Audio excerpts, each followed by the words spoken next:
اس نے کہا روم کے بادشاہ نے، بندہ ضائع کرنے والا نہیں، وزیر نے کہا بادشاہ سے، اس نے کہا کیا کریں؟ کچھ ایسا کریں کہ یہ معاذ اللہ ہمارے دین میں آ جائے۔ اور قرآن مجید نے واضح کہہ دیا ہے کہ یہودی اور عیسائی تم سے راضی نہیں ہو سکتے حتی تتبع ملتہم، جب تک کہ تم ان کے دین کی پیروی نہ کرو، ان کو کسی طریقے سے معاذ اللہ عیسائی بنایا جائے۔ تو بادشاہ کہنے لگا دو تین چیزیں ہیں جس سے کوئی بندہ بھی خریدا جا سکتا ہے، کر لیتے ہیں بات۔ نبی پاک علیہ السلام کی جو محبت ہے نا، وہ انسان کے لیے زندگی کو آسان کر دیتی ہے۔ حضور سے پیار ہوتا ہے نا تو بندہ نفرت کرنی ویسے ہی چھوڑ دیتا ہے۔ حضور سے پیار کرتا ہے، ہرس ہوس لالچ ویسے ہی نکل جاتا ہے۔ جب حضور سے محبت ہو جاتی ہے، نماز پڑھنا، درگزر کرنا، درود شریف پڑھنا، قرآن پاک پڑھنا، دین کی خدمت کرنا، حتیٰ کہ جان دینا بھی آسان ہو جاتا ہے۔ نبی پاک علیہ الصلوۃ والسلام کی محبت انسان کو کبھی بھی پریشان نہیں ہونے دیتی، الجھنے نہیں دیتی، تازہ دم رکھتا ہے حضور کا پیار۔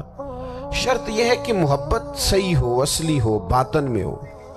یہ آپ کے ذہن کے اندر کبھی بھی کسی بدبو کو نہیں آنے دے گی، طبیعت کو تازہ دم رکھے گی، سکون میں رہیں گی۔ لیکن نبی پاک علیہ السلام کی محبت کے کچھ تقاضے ہیں، ان تقاضوں کو سمجھنا پڑے گا۔ بالخصوص امت اس وقت جس جگہ پہ کھڑی ہے، آپ دیکھیں کہ اتنی بربریت اور اس جیتے جاگتے دیکھتے ماحول میں کہ جس میں ہر چیز کیمرے کی آنکھ دیکھ رہی ہے، اس میں اس قدر زیادہ اسرائیل کی جارحیت،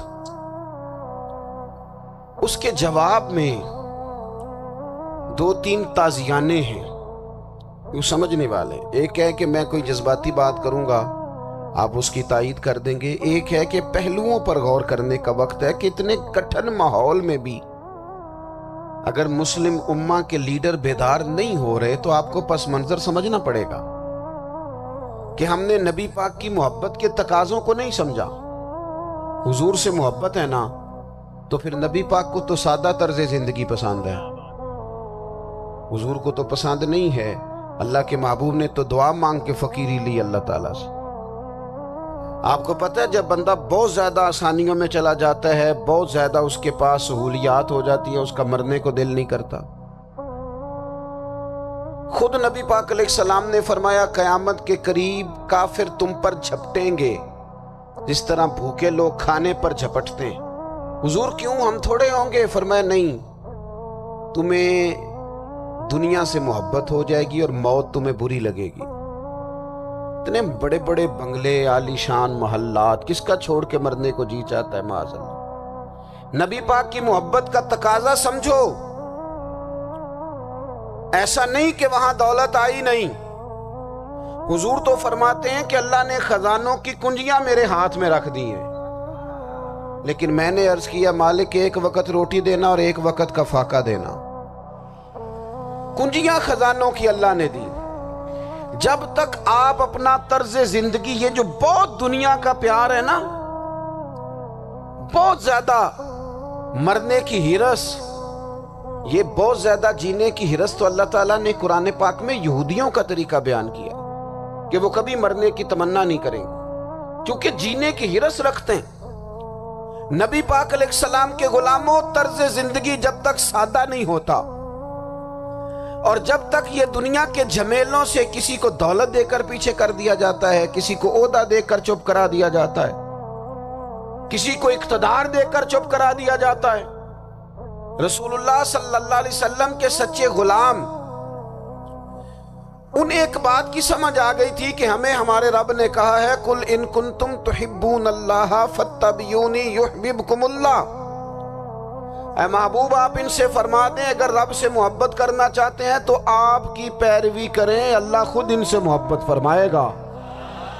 جب رب بھی ان کا ہو جائے گا، جب رب بھی ان کا کی محمد سے وفا تو نے تو ہم، یہ جہاں چیز ہے کیا، یہ لوح و قلم تیرے ہیں، اس کا کیا مطلب ہوا؟ لوح و قلم، قلم لکھتی ہے نا تقدیریں، مقدر فیصلے، تو لوح و قلم تیرے ہیں، اس کا مطلب یہ ہے کہ پھر رب کریم تیرے اوپر فضل کرے گا، اور وہ جن فیصلوں کی امت کو دیانت سے چاہت ہے، اللہ اپنے فضل سے وہ فیصلے فرمائے گا۔ جب تک زندگی حضور کی غلامی کی طرف نہیں جاتی، وہ اللہ تعالیٰ کی تائید نہیں پاتی۔ حضرت عبداللہ ابن حذافہ رضی اللہ تعالیٰ عنہ کو رومیوں نے قید کر لیا تھا، اور جب رومی آپ کو قید کر رہے تھے، پکڑ رہے تھے، جنگ میں کچھ موڑ ایسا آ گیا کہ بظاہر مسلمانوں کے قدم پیچھے ہٹ رہے تھے۔ 1000 آدمی نے، 100 آدمی نے مل کے آپ کے گرد گھیرا ڈالا اور بڑی مشکل سے آپ کو گرفتار کیا۔ جب بادشاہ کے سامنے لے گئے نا، تو بادشاہ سے اس کا سپہ سالار کہنے لگا کہ بندہ ضائع کرنے والا نہیں۔ یہ بات سمجھیں آپ، ہماری طبیعت کے مطابق جو بندہ پورا نہیں اترتا ہم ضائع کر دیتے ہیں۔ حالانکہ اگر آپ کو مخالف صف میں بندہ کام کا نظر آئے تو آپ غور فرمائیں کہ یہ ہمارے قافلہ محبت میں کیسے شامل ہو سکتا ہے، اس کے لیے جد و جہد کریں تاکہ اس سے کام لیا جا سکے۔ اس نے کہا، روم کے بادشاہ نے بندہ ضائع کرنے والا نہیں۔ وزیر نے کہا بادشاہ سے، اس نے کہا کیا کریں؟ کچھ ایسا کریں کہ یہ معاذ اللہ ہمارے دین میں آ جائے۔ اور قرآن مجید نے واضح کہہ دیا ہے کہ یہودی اور عیسائی تم سے راضی نہیں ہو سکتے حتی تتبع ملتہم، جب تک کہ تم ان کے دین کی پیروی نہ کرو، ان کو کسی طریقے سے معاذ اللہ عیسائی بنایا جائے۔ تو بادشاہ کہنے لگا 2-3 چیزیں ہیں جس سے کوئی بندہ بھی خریدا جا سکتا ہے، کر لیتے ہیں بات۔ اس نے سب سے پہلے حضرت عبداللہ ابن حذافہ سے کہا کہ جتنے پیسے آپ کہیں گے آپ کو ملیں گے، آپ اس دین میں آ جائیں معاذ اللہ۔ تو حضرت عبداللہ ابن حذافہ نا، کچھ لوگ بڑے سیانے ہوتے ہیں، بردبار ہوتے ہیں، بعض باتوں پر غصہ نہیں کرتے، ہنستے ہیں۔ حضرت عبداللہ ابن حذافہ ہنس پڑے، فرمانے لگے تجھے کس نے بادشاہ بنایا؟ تو بڑا بیوقوف آدمی ہے۔ اس نے کہا کیا مطلب؟ فرمانے لگے نادان، میں تو تلوار لے کے میدان میں آیا ہوں، مجھے دولت کمانی ہوتی میں تجارت کرتا، میں تجارت نہیں کر رہا، میں تو شہادت کے لیے نکلا ہوا ہوں، اور تو مجھے کہہ رہا ہے پیسے لے لے، کو عقل کی بات کر۔ اس نے دوسری بات کی، اس نے کہا کہ میں بادشاہ ہوں، میرے نیچے جتنے بھی عہدے ہیں، وزیر، مشیر، وزیر خزانہ، جو آپ عہدہ کہیں گے آپ کو دے دیا جائے گا، آپ اس طرف آ جائیں۔ تو حضرت عبداللہ ابن حذافہ کہنے لگے پھر کہتا ہوں تو بڑا نادان ہے۔ فرمانے لگے میں حضور کا صحابی ہوں، اور صحابی ہونے سے بڑا عہدہ دنیا میں ہے ہی کوئی نہیں۔ صحابہ وہ صحابہ جن کی ہر صبح عید ہوتی تھی، خدا کا قرب حاصل تھا، نبی کی دید ہوتی تھی۔ کہا تو مجھے لالچ دے رہا ہے۔ اب انہوں نے ایک نئی چال چلی۔ وزیر کہنے لگا کہ میں ایک اور طرح سے معاذ اللہ کوشش کرتا ہوں پگھلا دینے کی۔ آپ اندر کمرے میں قید تھے تو وہاں ایک خاتون کو بنا سوار کر بھیج دیا گیا۔ دوستو یاد رکھنا، تگڑا اور مضبوط جوان پتہ کون ہوتا ہے؟ جس کی نظریں پوری طرح اس کے کنٹرول میں ہوں۔ یہ علامت جوانی ہے۔ جس آدمی کا پوری طرح، 2 لوگ دنیا میں کبھی کوئی کارنامہ سر انجام نہیں دے سکتے، ایک جو حرام کھاتا ہو، ایک جس کی نظر ناپاک ہو۔ محمد بن قاسم جب یہاں آئے تھے نا، تو ایک دن بڑے پریشان تھے، تو ایک بزرگ کہنے لگے آپ کیوں پریشان ہیں؟ کہنے لگے راجہ دہر سے مقابلہ ہے، اور ہماری فوج تو سندھ کے رستے بھی نہیں جانتی، زبان بھی نہیں جانتی، لڑیں گے کیسے؟ 2-4 دن کے بعد ان بزرگوں کی دوبارہ محمد بن قاسم سے ملاقات ہوئی تو بڑے خوش تھے۔ کہا آپ کیوں خوش ہیں؟ کہنے لگے وہ میرا مقابلہ نہیں کر سکتا، میں نے تحقیق کر لی ہے۔ کہا کیوں؟ کہنے لگے نظر کا گندہ ہے، اور جو نظر کے گندے ہوتے ہیں وہ میدانوں میں ٹھہرا نہیں کرتے۔ میدان کے لیے نکلنے کے لیے پاک جوانی کی ضرورت ہوتی، تطہیر مزاج ہونا ضروری ہوتا ہے، پاکیزہ افکار اور سچی اور سچی ستھری سوچوں کا ہونا ضروری ہوتا ہے۔ اس لیے فرمایا کہ میرا مقابلہ نہیں کر سکتا۔ حضرت عبداللہ ابن حذافہ کمرے میں تھے تو وزیر کی بیٹی اندر سجی سنوری پہنچ گئی. جیسے ہی آپ نے اس کفر کی چال کو دیکھا تو تیمم کر کے نفل شروع کیے. وہ ساری رات بیٹھی رہی. رب کا بندہ ساری رات عبادت کرتا رہا. عبادت بڑا سہارا ہے، مصلی بڑا سہارا ہے اللہ کے بندوں. صبح دروازہ کھولا، وزیر نے اپنی بچی سے پوچھنا چاہتا تھا رزلٹ کیا نکلا، تو وہ کہنے لگی پیچھے ہٹ جا، اب تیرا میرا تعلق کوئی نہیں، میں نے نبی پاک کا کلمہ پڑھ لیا. اس نے کہا میں نے بھی زمانہ دیکھا ہے، پر یہ کیا لوگ ہیں، کستوری کے بنے ہوئے، سندل سے دھلے ہوئے، کہ میں ساری رات کمرے میں رہی اور 100 اور 1000 آدمی جس جوان کا مقابلہ نہ کر سکے، اتنا طاقتور جوان کمرے میں رہا اور اسے نظر اٹھا کے نہ دیکھا. وہ کچا رنگ للاری والا جڑا چڑھدا تے لیندا رہندا ہے، اے عشق تیرے دا رنگ محمد چڑھیا پھر نہیں لیندا. میں کہا ایک دفعہ نظر اٹھا کے نہیں دیکھا، کمال ہو گئی. اتنے بڑے لوگ، اتنی بڑی سعادت مندی، فیروز بختی، معاملہ فہمی حد ہو گئی. اللہ اکبر. دوستو، بادشاہ جب پوری طرح ہار گیا نا، اس نے کہا مار دو. تیل گرم کیا ایک کڑاہی میں، اور جب آپ کو اس میں ڈالنے لگے تو آپ کی آنکھوں میں آنسو آ گئے.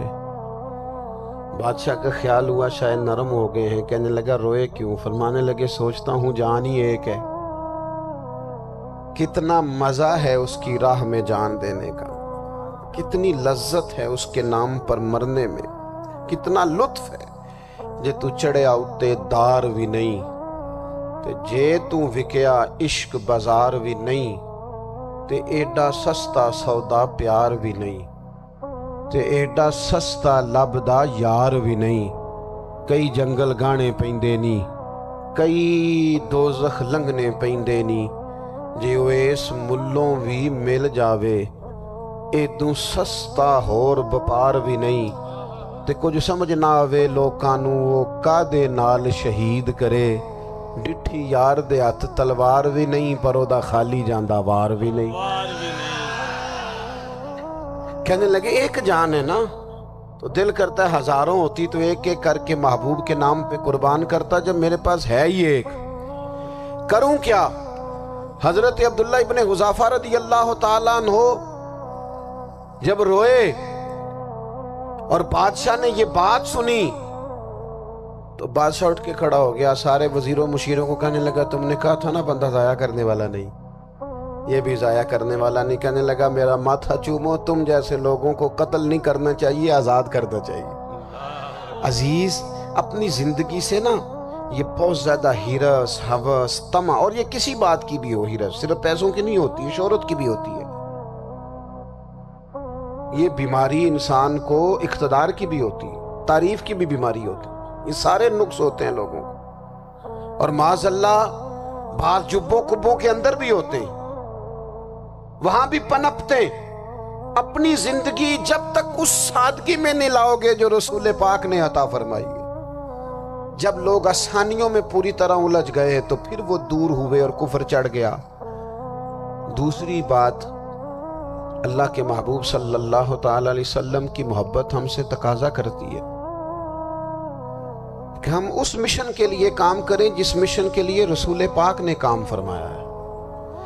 ہم سارے کام بڑی مضبوطی سے، سوچ سمجھ کے، تدبر سے، حکمت سے، تقاضوں کو مد نظر رکھتے ہوئے کرتے ہیں. سارے کام، دین کے کام میں ہمارا مزاج نہیں ہوتا. او ہو جائے گا جی، آپ بسم اللہ پڑھیں جی، شروع کریں جی. آپ تقاضوں کو سمجھیں، چیزوں کو دبائیں نہیں، چیزوں پر غور کریں. کسی کے ذہن کی سطح پر سوال ابھرتا ہے، اس کا تسلی بخش جواب دیں. اپنی زندگی میں دین کے کام کے لیے اپنے آپ کو وقف کریں. اور دین کے کام کے بہت سارے پہلو ہیں. ہزاروں لوگوں کو قرآن پاک ٹھیک پڑھنا نہیں آتا، ہزارہا لوگ ہیں جو قرآن مجید کے مطالب سے آگاہ نہیں ہیں. دین کی بنیادی ضروریات سے لوگ نابلد ہیں. میں آپ کو کس طرح یہ بات سمجھاؤں کہ ہزاروں کی تعداد میں طلاقیں اس لیے ہوتی ہیں کہ مردوں کو طلاق کے مسئلے نہیں آتے. انہیں پتہ نہیں ہے کہ مجھے حقوق زوجین کے معاملے میں کیسے چلنا ہے. ڈھیر سارے گھروں میں تباہی اس لیے ہے کہ تربیت اولاد کا دینی منہج ہمیں نہیں پتا. اپنا حصہ ملائیں دین کے کام میں. ایک آدمی کو اگر تو نمازی کرنے میں کامیاب ہو گیا، تیری زندگی بدل گئی. وہ دین بیزار لوگ جو ہمارے بیچ بیٹھ کے ہماری نوجوان نسل کو پگڑی اور داڑھی کا نام لے کے بنیادی طور پر دین سے دور کرتے، ایسے نوجوانوں کو دین کا پیغام محبت دے کر دین کے قریب کرنا ہماری ڈیوٹیوں کا حصہ ہے. ہمیں ذمہ داری کا احساس کرنا پڑے گا، ہمیں یہ خاص قدم اٹھانا پڑے گا، توجہ دینی پڑے گی. مساجد، مدارس، میں آپ سے عرض کروں، اتنی ڈٹ کے مخالفت ہوتی ہے نا مدرسوں کی، اتنی ڈٹ کے. میں ادارہ چلاتا ہوں، اس کے چلانے میں جو مشکلات ہیں وہ تو ہم بتا نہیں سکتے آپ کو، اس لیے کہ میری قوم، میرا اس قوم سے تعلق ہے جو نعت خواں امیر کرنا چاہتی ہے، مدرسے نہیں. ہاں، نقیب خطیب پیدا کرنا چاہتی ہے، شعر و شاعری کی زندگی کو پروان چڑھانا چاہتی ہے. فقط ہمارا ان لوگوں سے تعلق ہے جو لاکھوں کروڑوں روپیہ محافل پہ لگائیں گے، اور قاری صاحب بیچارے اگر مسجد کا کوئی ہونے والا کام کسی وقت بتا دیں گے تو وہ بڑی مشکل آ جائے گی ان کے لیے. یہ کیسے ہو سکتا ہے، آپ نے یہ ڈیوٹی بتا دی. مدارس اور جتنا اہم رول دین کو پھیلانے میں مدارس اسلامیہ کا ہے، اتنی زبردست. لوگوں کا خیال ہوتا ہے میری طرح کے لوگ شاید کام کرتے ہیں، ڈیوٹی کرتے ہیں. یہ 10-15 لوگ آپ کو نظر آتے ہیں جو آپ کو کہیں میڈیا پر یا ادھر ادھر ڈیوٹی کرتے. مخلص لوگ اپنی جگہ پہ وہ بھی بڑا ہی کام کر رہے ہیں، جو میڈیا پہ آ کے بھی اخلاص سے اور درد دل سے کو دین کی، ان کی بھی کسی بات کی حوصلہ شکنی نہیں. لیکن ہزارہا اساتذہ جو مدارس میں بیٹھ کے پڑھاتے ہیں، جنہوں نے وہ سارے لوگ تیار، آپ سمجھ نہیں سکتے کتنا بڑا کام. حفظ کا استاد جو ہوتا ہے نا، اس کی ڈیوٹی 24 گھنٹے ہوتی ہے فجر سے پہلے، اور اس نے بچوں کو اٹھانا ہے. تنخواہ تو ہم انہیں دینا نہیں نہ چاہتے جی، تنخواہ نہیں دی انہوں نے. ہمیں مولوی امیر نہ ہو جانا. مولوی نو تے سوٹ بھی 27ویں والی رات دے عید ہے تاکہ کدھر سوان کے عید والے دن پا نہ لوے، چونکہ 27ویں تو بعد تے درزی پھڑتا ہی کوئی نہیں. کیوں حضرت؟ ایسا ہی ہے نا، اس وقت تو نہیں نہ لیتا. تو ہم چاہتے ہیں مولوی ہماری مرضی کے ہماری طرح کا سوٹ نہ پہن لے. مدارس کی مضبوطی آپ یہ دیکھ لیں، یہ صلاح الدین ایوبی کا تعلق بھلا کس چیز سے تھا؟ غوث اعظم کے مدرسے سے. حضور غوث اعظم کے مریدوں کی جماعت اس کے ساتھ شامل تھی. کون لوگ تھے جنہوں نے مدارس سے فیض پایا؟ رازی اور غزالی، حضور غوث اعظم، خواجہ اجمیر، یہ سب لوگ مدارس کے لوگ ہیں. کمزوریاں ہیں، غلطیاں ہیں، بہت ساری چیزوں کی اصلاح کی ضرورت ہے، لیکن یہ دین کا بہت بڑا قلعہ ہوتا ہے مدرسہ. لیکن اس کی مخالفت کی جاتی ہے. مجھے بتائیے، اگر مدرسوں میں کمزوریاں ہیں تو کالجوں یونیورسٹیوں میں نہیں ہیں؟ ہم نے کبھی مخالفت کیا بند کر دو سارے؟ لیکن لوگوں کا جب خیال آتا ہے، جب ہمارے ایک سابقہ وزیر صاحب تھے سریرا، کسی دعوت میں میری ان سے ملاقات ہو گئی تو انہوں نے کہا مدرسوں کا کردار کیا ہے آج کے ماحول میں. میں نے انہیں کہا کہ مختلف کورسز آپ کراتے ہیں نا، تو اس کے لیے پھر مختلف ویکینسیز ہوتی ہیں. جہاں بچوں کو مدرسے کا کورس کرایا جاتا ہے تو استاد بننا ہوتا ہے، اس نے خطیب بننا ہوتا ہے، مسجد کی ڈیوٹی کرنی ہوتی ہے. میں نے کہا بالکل کوئی حکومت سرپرستی نہیں کرتی، لیکن اللہ کا فضل ہے. کبھی آپ نے کوئی مسجد سنی ہے جس میں جمعے والے دن مولوی نہ ملا ہو جمعہ پڑھانے کے لیے؟ کبھی آپ کو رمضان میں ایسی مسجد ملی ہے جس میں قرآن مجید سنانے کے لیے حافظ نہ ملا ہو؟ یہ ہو سکتا ہے کسی حافظ کو مسجد نہ ملے. تو مدارس کے ذمے جو کام تھا مدارس نے جم کے کیا ہے اور ڈٹ کے کیا اللہ کے فضل سے. اور مدارس کے لوگوں کو بھی کمزور نہیں پڑنا چاہیے. کبھی کسی وزیر، مشیر، مالدار کے روب میں نہیں آنا چاہیے، قطعاً نہیں. کیوں؟ کہ یہ وہ عظیم لوگ ہیں رسول اللہ صلی اللہ علیہ وسلم کے دین کے غلام، کہ ابھی ایک لفظ نہیں پڑھا ہوتا الف با تا سا، پہلے دن گھر سے نکلتے ہیں تو حضور فرماتے ہیں اللہ کے فرشتے ان کے پیروں کے نیچے پر بچھا بھی دیتے ہیں. پہلے دن اتنا بڑا اعزاز ملتا ہے. تو حضور کی محبت کا تقاضا ہے دین کا کوئی کام کیا جائے. ایک خاتون مسجد نبوی شریف میں جھاڑو دیتی تھی پر کوئی کام تو کرتی تھی نا. اور کس مسجد میں؟ جہاں 70,000 فرشتے صبح آتے ہیں، 70 شام آتے ہیں. اس مسجد میں وہ خاتون جھاڑو دیتی تھی، بخاری ہے۔ جب ان کا انتقال ہو گیا، صحابہ نے سوچا کہ حضور کو تکلیف ہوگی، بغیر بتائے جنازہ پڑھ دیا۔ حضور صبح تشریف لائے، تازی قبر دیکھی، اور محبوب وہ ہیں جو فرش پہ کھڑے ہو کے عرش کی خبریں دیتے ہیں۔ نبی پاک علیہ الصلوۃ والسلام نے فرمایا کہ مجھے اطلاع کیوں نہیں دی اس کے انتقال کی؟ یہ کرم دیکھو، کوئی ڈیوٹی تو کرتی تھی نا یار، پر خلوص سے، پر پیار سے، پر اللہ کو راضی کرنے کے لیے، پر درد دل سے۔ اور دین کی ڈیوٹیاں کرنے والے دوستو سنو، حضور صبح آئے، قبر کو دیکھ کر فرمایا مجھے کیوں نہیں بتایا؟ یا رسول اللہ آپ کو تکلیف دینا مناسب نہ جانا؟ تو قبر پہ کھڑے ہو کے حضور نے فرمایا صف بناؤ، میں دوبارہ جنازہ پڑھاؤں گا۔ صف بناؤ، میں دوبارہ جنازہ پڑھاؤں گا۔ کوئی ڈیوٹی تو۔ تیسرا تقاضا حضور کی محبت کا سمجھو، میں بس بڑی جلدی بات سمیٹنے لگا ہوں۔ حضور کی امت سے پیار کرو، یہ نبی پاک کی محبت کا تقاضا ہے۔ حضور اس بندے سے بڑے راضی ہوتے ہیں جو حضور کی امت سے پیار کرتا ہے۔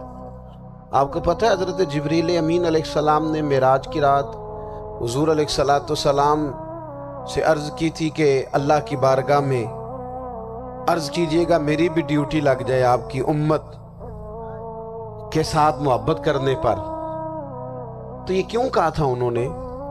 علماء نے لکھا اس لیے کہا تھا کہ حضرت جبریل بھی جانتے ہیں کہ حضور کی امت سے محبت کی بات کی جائے نا تو نبی پاک راضی ہوتے ہیں۔ امت سے پیار کرو گے نا، امت سے ایک صرف بات کا خیال رکھنا، عقیدہ برا ہو تو بات دوسری ہے، ورنہ میرے محبوب کی امت کا ایک ایک شخص جو مدینے والے کا کلمہ پڑھتا ہے، جو حضور کا غلام ہے، اس کے بارے میں اپنے دل میں گنجائش رکھنا، پیار رکھنا، وارفتگی رکھنا۔ او دوستو، یہاں لوگ کس طرح گروہوں کو، جماعتوں کو سپورٹ کرتے ہیں۔ نبی پاک نے اس امت کی کثرت پر فخر بیان کیا، اور حضور فرمانے لگے 120 صفیں جنتیوں کی ہوں گی، قیامت میں 80 صفیں صرف میری امت کی ہوں گی۔ میں کثرت امت پر فخر کروں گا۔ ان لوگوں سے پیار کرنا ہے، ان کے دکھ درد کو سمجھنا ہے۔ پتہ ہے آج کیا ہوتا ہے؟ آج ہمیں نا مختلف چھوٹے چھوٹے ملکوں میں بانٹ دیا گیا،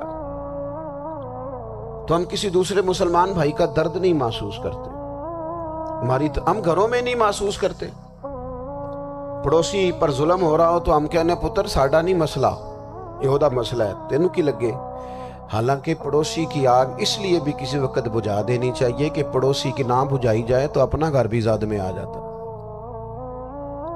آج امت مسلمہ سے ہمیں بس لگا دیا گیا اپنے حصے کی روٹی کماؤ، اپنے حصے کی کوٹھی بناؤ، اپنے حصے کی گاڑی خریدو، اپنے حصے کا کام کرو۔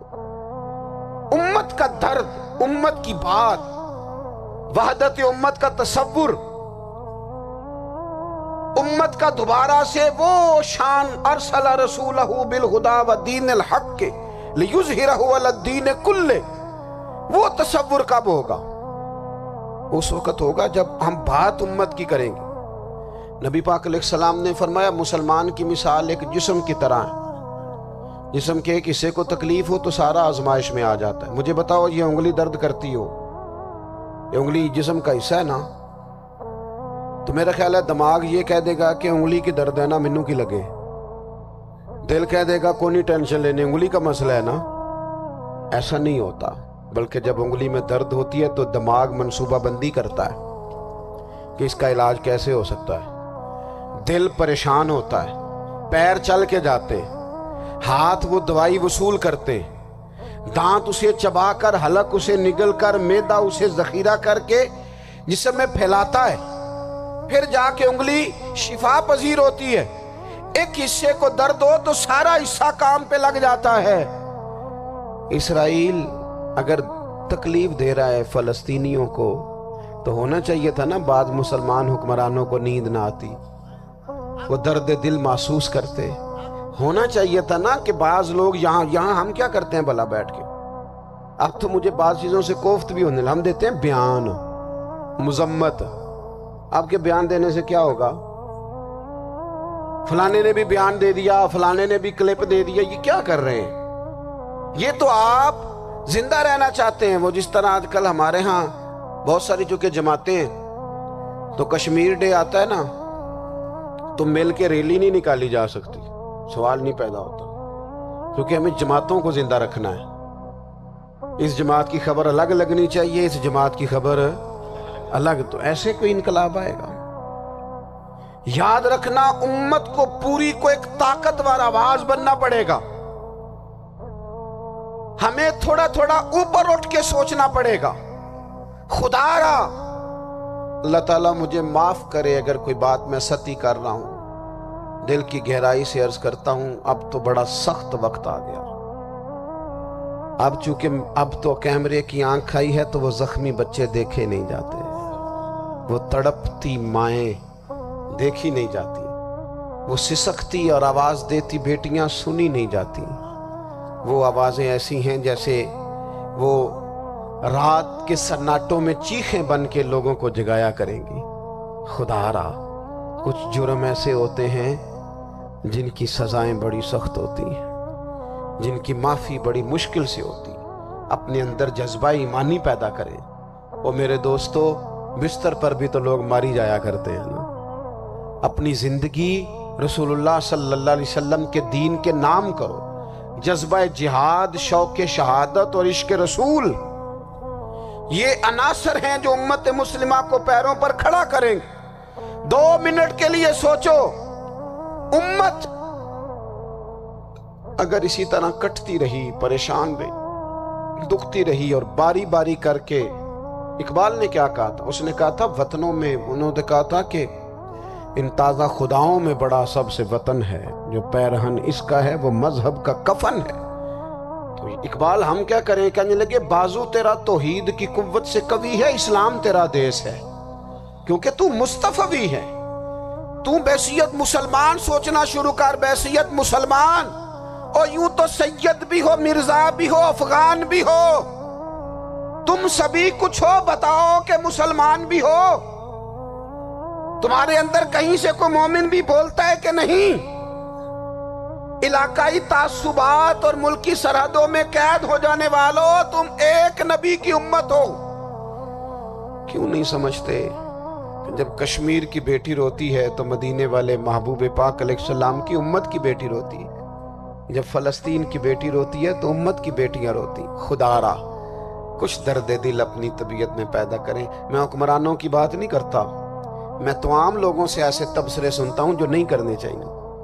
وہ نہیں جی نہیں, دوسرا رخ بھی دیکھو. عام آدمی اٹھ کے, عام لوگ بھی یہ خطرناک سوچیں اور ان سے خوفناک نتائج برآمد ہوں گے. تو 3 باتیں میں نے آپ کی خدمت میں عرض کی ہیں. ایک تو کوشش کریں اپنی زندگی کے اندر کہ زندگی کو سادہ کریں. پیسہ ضرور کمائیں لیکن پیسے سے پیار نہ کرو, پیار تو مدینے والے رسول سے کرنا. دولتیں, ہرس, ہوس, طمع, ان سے باہر آؤ. اور دوسری گزارش آپ کی خدمت میں یہ عرض کی ہے, کچھ نہ کچھ دین کا کام, اور اس میں بھی شہرتوں سے بچتے ہوئے, تصویروں سے بچتے ہوئے.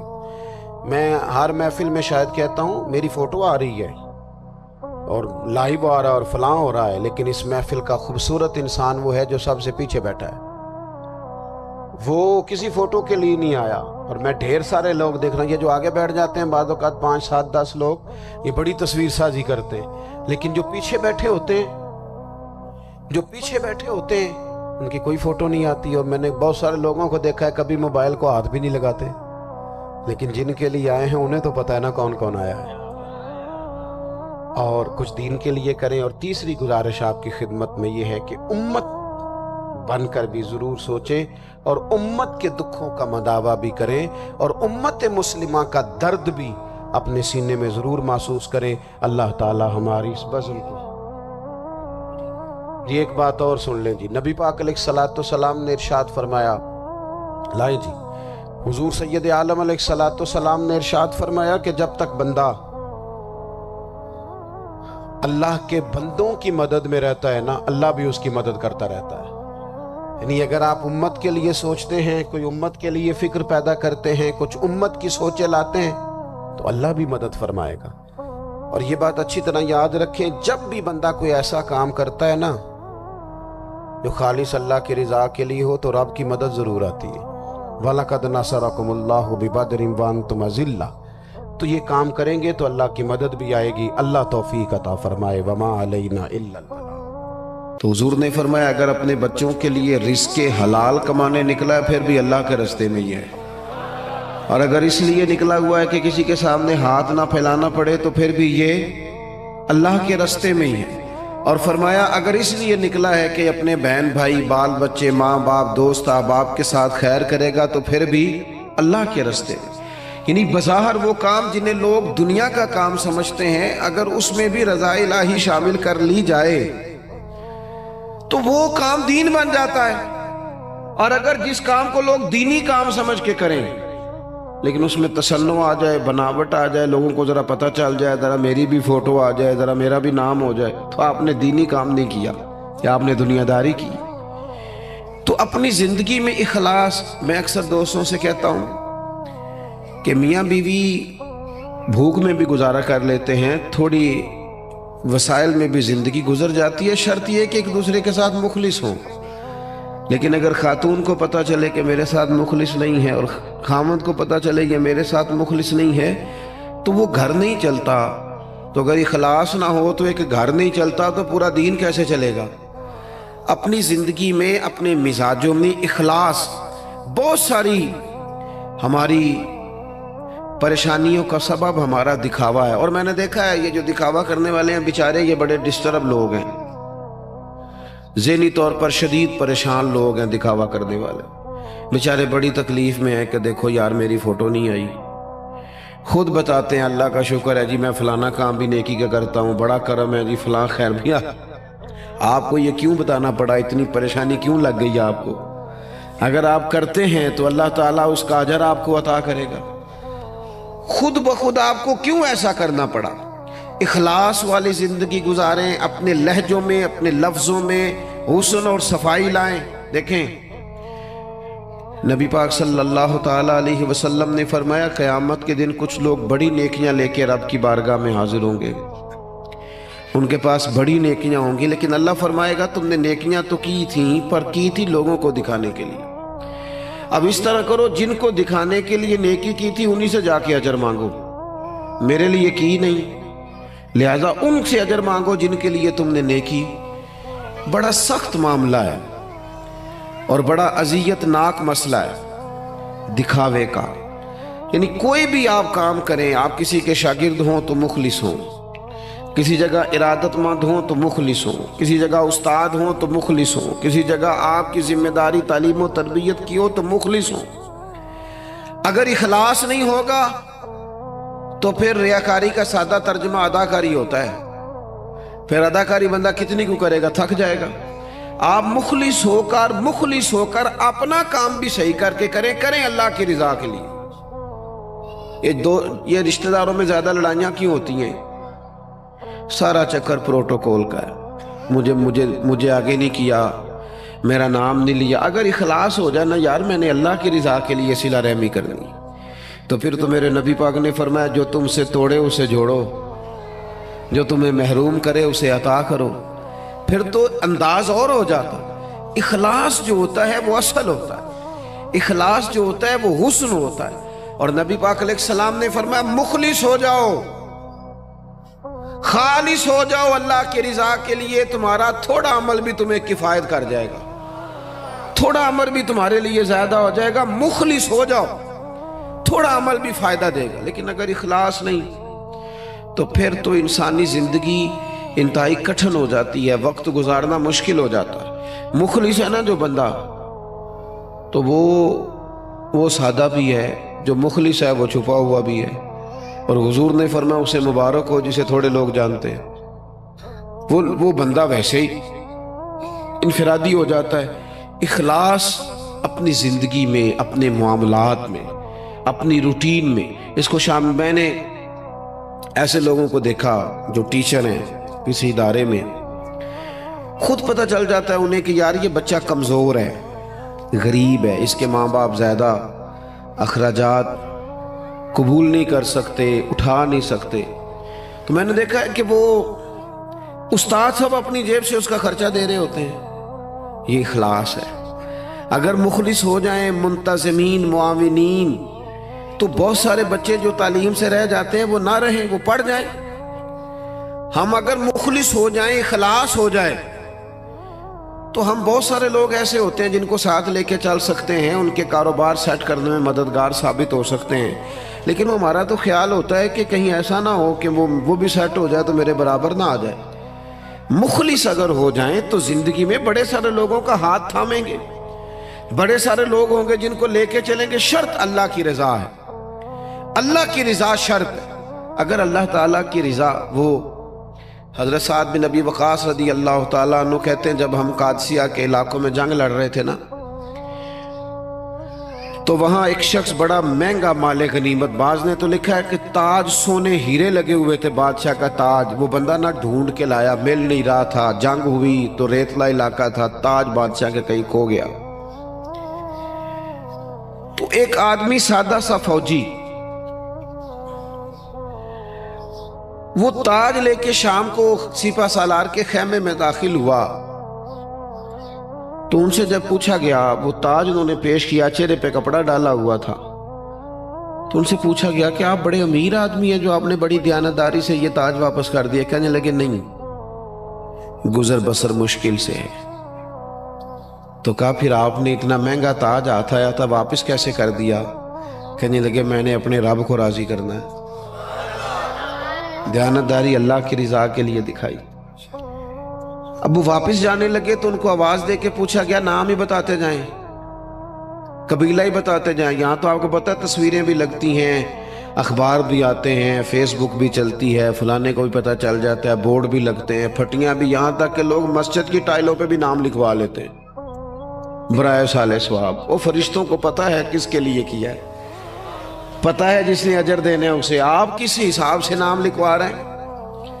پتہ ہے اللہ کو جس نے اجر دینا ہے تو وہ جانتا ہے۔ تو ان کو آواز دے کے کہا گیا نام ہی بتا دے۔ تو وہ صحابی کہنے لگے جس رب اور رسول کے لیے میں نے یہ کام کیا وہ میرا نام بھی جانتے ہیں، باپ کا نام بھی جانتے ہیں، قبیلہ بھی جانتے ہیں۔ اپنی زندگی اگر تھوڑی سی ان چیزوں سے باہر آ جائے گی تو تکلفات سے باہر آئے گی، زندگی سادہ ہو جائے گی۔ لوگ اذیت سے، یہاں تو جناب محفلوں میں لوگ پھول دینے لگتے، کہتے ٹھہر جاؤ ٹھہر جاؤ ٹھہر جاؤ، تو یہ آپ گلدستہ دینے لگے دے دو، ٹھہرو ٹھہرو ٹھہرو، کیا ہو گیا؟ کہنے ذرا کیمرے سے دیو لیندے ہو بھائی، پھول پیش کرنے ہیں تو وہ بھی کیمرہ سیدھا کر لو اس کے بعد پیش کرنے۔ اور کیمروں کی دنیا اور کیمرے کی آنکھ، اسی میں زندہ رہنا ہے کیا؟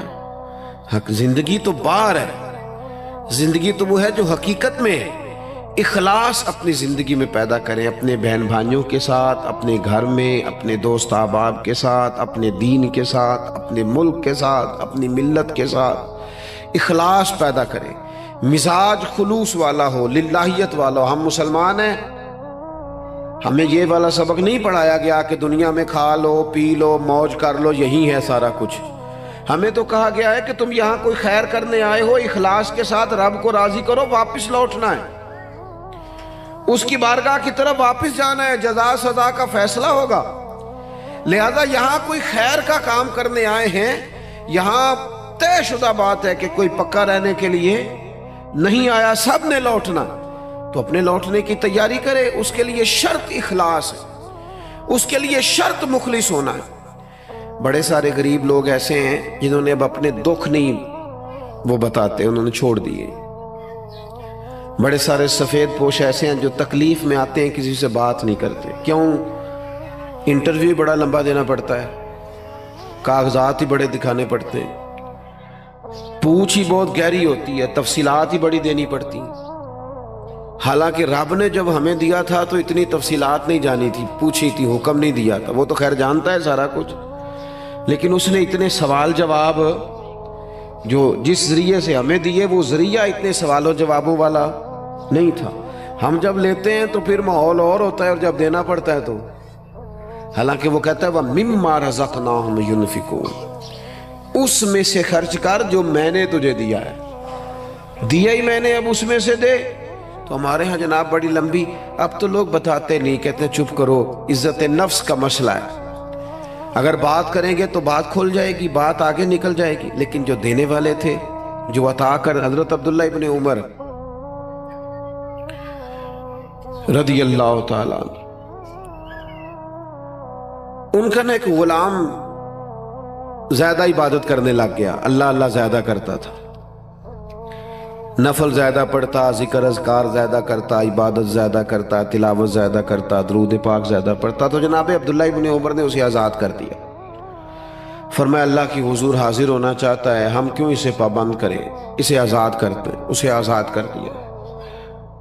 ایک اور غلام نے سوچا کہ یار یہ تو بڑی بات ہے، اس نے بھی اللہ اللہ شروع کر دیا، حضرت عبداللہ ابن عمر نے اسے بھی آزاد کر دیا۔ اب وہ غلاموں نے کام پکڑ لیا، نفل پڑھتے، آپ اسے آزاد کر دیتے۔ ایک دن آپ کے بیٹے کہنے لگے بابا جان یہ آپ کو دھوکہ دیتے ہیں، بعد میں پتہ نہیں پانچوں بھی پڑھتے ہیں کہ نہیں، آپ کے سامنے یہ نفل پڑھتے ہیں، بڑے سجدے کرتے ہیں، آپ آزاد کر دیتے ہیں، آزادی کے بعد پتہ نہیں کیا کرتے ہوں گے، دھوکہ دیتے ہیں۔ تو حضرت عبداللہ ابن عمر نے بڑی ہی اعلیٰ بات کر دی، رب کے بندوں کی یہی شان ہوتی ہے۔ فرمانے لگے یہ مجھے رب کے نام پہ دھوکہ دیتے ہیں، میں تیار ہوں دھوکہ کھانے کے لیے، اس نام پر میں دھوکہ کھانے کو، یہاں لوگ بڑے بڑے ناموں پہ دھوکے نہیں کھاتے، تیرا پلاٹ مہنگا بیچ دوں گا، لوگ دھوکہ کھا نہیں جاتے، تو جمع کرا تیرے 100 کے 250 ہو جائیں گے، کھاتے نہیں، دولت کے نام پہ تو دھوکے کھاتے ہیں نا، لوگ اقتدار کے نام پر بھی تو دھوکے کھاتے ہیں نا۔ تو کہا اگر اللہ کا نام لے کر یہ مجھے دھوکہ دینا چاہتے ہیں تو میں دھوکہ کھانے کو تیار ہوں۔ اخلاص پیدا کرے زندگی کے اندر، للہیت پیدا۔ آپ اتنے سارے لوگ آئے ہیں، اگر ہم 50-60 لوگ بھی کسی ایک علاقے میں مخلص ہو جائے نا، اور ہمارا ذہن بن جائے کہ ہم نے اخلاص کے ساتھ اس علاقے کی خدمت کرنی ہے، علاقے کے مسائل کو دیکھنا ہے، آپ تو ماشاءاللہ بہت زیادہ ہیں، میں کہہ رہا ہوں 40-50 لوگ بھی ہوں، تو وہ گلی سے گزر رہے ہوتے ہیں تو گاڑی جو ہے وہ کسی کھڈے میں لگتا ہے، ٹائر تو اس پہ تبصرہ ہوتا ہے، ساڑھی حکومت کوئی کام نہیں کر دی، ویکو کٹے کھڈے نے، حالانکہ وہ 10 منٹ کا کام ہے، گاڑی سائیڈ پہ کی جائے، ایک دھابڑا ایک کئی اسے پکڑا جائے اور کھڈے کو بند کر دیا جائے۔ اور وہ میں نے تو دیکھا ہے کہ جو 4 کروڑ روپے اپنے گھر پہ لگاتا ہے وہ 10 لاکھ روپے گلی پہ لگانے کو تیار ہی نہیں ہوتا، ساری گلی میں پانی کھڑا ہے۔ ہم ساری زندگی تبصروں میں وقت گزارتے ہیں، گفتگو میں وقت گزارتے ہیں، ہم نیک نظر آنا چاہتے ہیں، نیک بننا نہیں چاہتے، ہم چاہتے ہیں ہماری شہرت ہو جائے، ہم نیک لوگ ہیں، لیکن نیکی کرنی نہ پڑے، خیر والا کام ہے اسے کر گزرے اور اللہ کی رضا کے لیے کر گزرے۔ یہ مساجد کے باہر، مدارس کے باہر اکثر علماء کے نام لکھے ہوتے ہیں، بانی اور محتمم، چلو وہی ہوں گے، ہوتا بھی ہے ایسا، لیکن اس بندے کا بھی بڑا کردار ہوتا ہے جو اس میں ڈھیر سارا حصہ ملا جاتا ہے اور ساتھ یہ بھی کہہ جاتا ہے میرا نام نہ لے آ جائے، وہ بھی بڑا مخلص ہوتا ہے، وہ بھی بڑا بانی ہوتا ہے، جو کہہ جاتا ہے میرا ذکر کرنا سارا میرے ذمے لگا دیں، آپ لنگر کا خرچہ ساری محفل کا دے دوں گا، میرا نام نہ لینا، اس سے دل ٹھنڈا رہتا ہے، اس سے طبیعت ٹھنڈی رہتی ہے۔ لیکن اگر فون پہلے ہی چل پڑے، میں آ رہا ہوں، میں کیا کر رہا ہوں، اور جناب دیکھنا میں انقلاب برپا کر دوں گا، تو بھئی آپ گرج رہے ہیں، برسنے کی امید ذرا تھوڑی ہے، جو برستے ہیں ان کو گرجنے کی ضرورت، وہ تو کام کر کے گزر جاتے ہیں۔ بات زیادہ نہیں کرنی، بس میں ختم کرنے لگا ہوں، آپ نے توجہ کرنی ہے۔ اپنی زندگی جب اخلاص والی ہوتی ہے نا تو مخلص، یہ کیسے ہو سکتا ہے کہ آپ کسی کے ساتھ مخلص نہ ہو اور پھر آپ دعویٰ کریں وہ مخلص ہو جائے؟ یہ کیسے ہو سکتا ہے؟ آپ پہلے مخلص بنے، پھر باقی لوگ بھی آپ کے ساتھ مخلص ہو جائیں گے۔ ہم چاہتے ہیں ساری دنیا میرے ساتھ مخلص رہے۔ وہ امام غزالی رحمت اللہ علیہ سے پوچھا ایک شخص نے کہ مخلص دوست نہیں ملتا، تو فرمانے لگے چل تو ہی مخلص ہو جا، تو ہی مخلص ہو جا۔ ہم یہ چاہتے ہیں میرے ساتھ سارے لوگ سچ بولیں اور میں کسی کے ساتھ بھی سچ، تو یہ ہو نہیں نہ سکتا۔ مجھے ہر دکان سے سودا خالص ملے اور جو میں بیچ رہا ہوں وہ میں خالص، تو بھئی ایسے ہوتا نہیں نا، یہ تو ممکن نہیں نا۔ تو اپنی زندگی میں اخلاص، امام ابو نعیم کہتے ہیں کہ ایک 100 گھر تھا پورا مدینہ شریف میں، تھوڑی سی آبادی ہوتی تھی، 100 گھر تھا جس میں 2 وقت کھانا بھی ملتا تھا، کپڑے بھی بچوں کے، دیگر اخراجات بھی، 100 گھر کو، اور سالوں ملتا رہا پر پتہ نہیں تھا کون دے جاتا ہے۔ سالوں وہ کھانا پانی بچوں کے خرچے آتے رہے پر پتہ نہیں تھا دے کے کون جاتا ہے۔ پھر اچانک ایک دن ایسا آیا کہ وہ کھانا بھی آنا بند ہوا، وہ ساری چیزیں بند ہوئی، لوگ پریشان ہوئے، ڈسٹرب ہوئے، تکلیف بڑھی، ایک دوسرے سے پوچھنے لگے تیرے گھر بھی نہیں آ رہا؟ اس نے کہا نہیں آ رہا۔ تیرے گھر 100 تو گھر تھا، پھر کہا پتہ کرو کب سے نہیں آ رہا، تو پتہ چلا 18 محرم سے میرے گھر نہیں آیا لنگر۔ 18 گھر سے وہ کہنے لگا 18 محرم سے میرے گھر بھی نہیں آیا۔ وہ جب غریبوں نے تاریخیں ملائیں 100 گھروں نے، تو 18 محرم سے ہی لنگر بند ہوا۔ پتہ کرو 18 محرم کو کیا ہوا، تو پتہ چلا 18 محرم کو امام زین العابدین کا انتقال ہوا۔ 18 محرم کو امام صاحب کا وصال ہوا۔ وہ 100 گھروں میں کھانا پہنچاتے تھے، خرچہ اٹھاتے تھے، چہرے پہ کپڑا پہن کے رکھتے تھے، کوئی پوچھتا آپ کون ہے تو ناراض ہو جاتے تھے۔ انہوں نے خدمت کی اخلاص سے، لیکن پھر حالت یہ ہو گئی کہ لوگ ان کو جانتے تھے، یاد کرتے تھے، ان کے لیے روتے تھے۔ اپنی زندگی اخلاص والی کریں، اس میں للہیت پیدا کریں۔ آپ تھوڑا کام کریں لیکن ریاکاری سے، تسنع سے۔ میں تو دیکھتا ہوں، بڑی مہربانی جی بات سنیں، کیا مسئلہ ہو گیا؟ اطمینان سے سارے دوست تشریف، اللہ آپ کو لمبی زندگی صحت والی دے۔ میں تو دیکھتا ہوں لوگ اپنے والدین کو حج پہ بھیج کے لوگوں کو بتاتے ہیں میں نے بھیجا ابا جی کو حج پہ، تو ابا جی آپ کہتے بھائی جان آپ نے بھیجنا تھا۔ اب یہ بتانے کی کوئی ضرورت ہے؟ فلاں کے ساتھ میں نے نیکی کی، بھگی اگر آپ اتنے پریشان تھے تو پھر نہ کرتے۔ یہ چیزیں آزمائش میں ڈال دیتی ہیں، اپنے تکلیف میں آ جاتے ہیں، یار یہ نام لے رہا ہے۔ وہ ہمارے ایک جگہ ختم شریف تھا، تو میں ایک جگہ حاضر ہوا اصالہ ثواب کی تقریب میں، تو وہ کہنے لگے یہ آپ نے جب دعا مانگنی ہے نا ختم شریف پہ، تو یہ بھی بتانا ہے کہ 50,000 روپے ہم نے مسجد میں دیا ہے، اور یہ اتنا اتنا کچھ جو ہے وہ ہم نے اور بھی خدمات کی ہیں، یہ والد صاحب کے لیے نا ذرا بول دیجئے گا۔ تو میں نے انہیں کہا ٹھیک ہے، دعا مانگ دی، میں نے کہا جو پڑھا پڑھایا ہے۔ وہ بعد میں مجھ سے کہنے لگے آپ نے بتایا نہیں۔ میں کہا کنوں دسنا ساجے؟ کہنے لگے وہ ذرا، میں نے کہا خدا کے بندے ابا جی کیا دے گئے آپ کو زندگی پوری میں؟ کہنے لگے بڑا کچھ۔ تو میں نے کہا انہوں نے بھی مسجد اعلان کرایا تھا کہ میں بچوں کو زمین دے کے جا رہا ہوں، گھر دے کے جا رہا ہوں، دکان اعلان کرایا تھا؟ کہنے لگے نہیں۔ تو میں نے کہا تو 50,000 دے کے اعلان کراتا پھرتا ہے، کیا مطلب چکر میں پڑ گئے؟ اس سے تو کوفت پیدا ہوتی ہے۔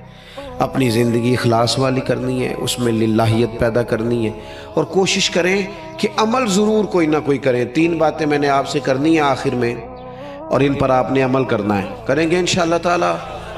ایک تو کچھ نفل نماز گھر میں پڑھا کریں، یہ ضروری ہے گھر کے ماحول کو درست رکھنے کے لیے۔ 10 نفل، 8 نفل، 6 نفل، کچھ نہ کچھ نفل نماز گھر میں ضرور ادا کریں، اس سے گھر میں برکت بھی ہوگی۔ اور حضور نے فرمایا اپنے گھر کو قبرستان نہ بناؤ، کچھ نماز گھر میں بھی پڑھا کرو۔ دوسرا، کچھ قرآن مجید کی تلاوت گھر میں ضرور کرنی ہے، یہ اپنا ذوق بنائیں۔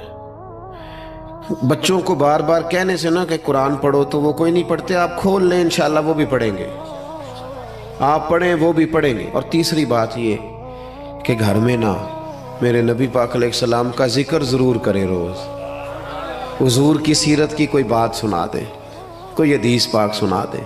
کچھ نہ ہو سکے تو بچوں سے کہیں پتر کوئی نعت شریف تو سنا تھوڑی سی، اپنے بچوں سے۔ اپنے گھر میں ذکر رسول کا مزاج بنائیں، اپنی طبیعت میں حضور کے تذکروں کو پیدا کریں ماحول میں۔ نتیجہ کیا ہوگا؟ اس کا نتیجہ یہ ہوگا کہ ہمارے گھروں میں راحت آئے گی، گھروں میں سکون ہوگا، گھر کے اندر للہیت پیدا ہوگی، گھر کے ماحول میں آپ دیکھیں گے کہ ایک الگ سے خوبصورتی پیدا ہو گئی ہے۔ اپنی زندگی میں بہت سارا اخلاص پیدا کریں، بہت ساری للہیت، کوئی بھی خیر کا کام کریں تو تسنع سے، بناوٹ سے، ریاکاری سے اپنے آپ کو بچائیں۔ میرے رسول پاک صلی اللہ علیہ وسلم نے لوگوں کو خالص کر دیا، اتنا خالص کر دیا، اتنا خالص کر دیا کہ مکے سے جب ہجرت کر کے لوگ مدینے آئے تو مدینے والوں نے آدھی جائیدادیں بانٹ کے دے دی۔